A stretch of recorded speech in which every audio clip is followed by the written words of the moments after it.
But Portugal equally seemed quite toothless as well. And we were saying Yeah. how they were such a great squad, especially with so much talent, even on the bench. But it's clear to see what's holding them back, isn't it?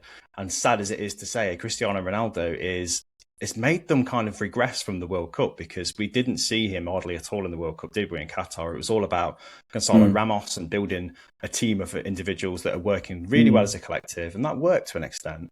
But Ronaldo is the centre of literally anything and everything that goes forward for Portugal, including every free kick, every indirect free kick, every direct free kick. He was there ready and not at his best at all. And is he to blame, or is it Martinez who's to blame for that?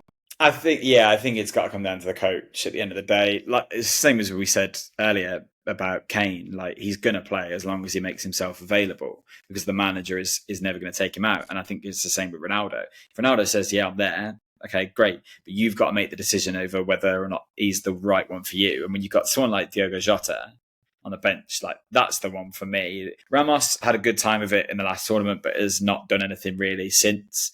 And Felix is an excellent player in his own right, but not a number 9 necessarily that you need to replace Ronaldo. But Jota, we know, is a proven goal scorer, and really that was the one for me that I just thought, you've got to give him more game time in that sort of attacking area. The whole set piece situation is even confusing. Even in this game, there was one moment where Ronaldo was lining up a free kick, and the camera's right in on his face for so long that they missed the fact that Bruno Fernandes actually took the free kick. And it actually seemed like it surprised Ronaldo. What that meant was we saw Ronaldo's face as someone else took it. And he was a bit like, oh, hang on a minute. I think he thought he was taking it. I wonder whether that needed to happen. Someone to go, no, I'm going to take control of this. And it's a shame that nothing came of it. I think we just have to admit, he's getting much older now. He's not going to be able to do it forever. The Portugal team is so talented. It's the best generation of Portugal players I think I've seen for a long, long time. I can imagine they are instantly in awe of him, basically. You can imagine that with Manchester United when he went to them for his return. Yeah. And a lot of the players were thinking, Cristiano's in our dressing room, that's amazing.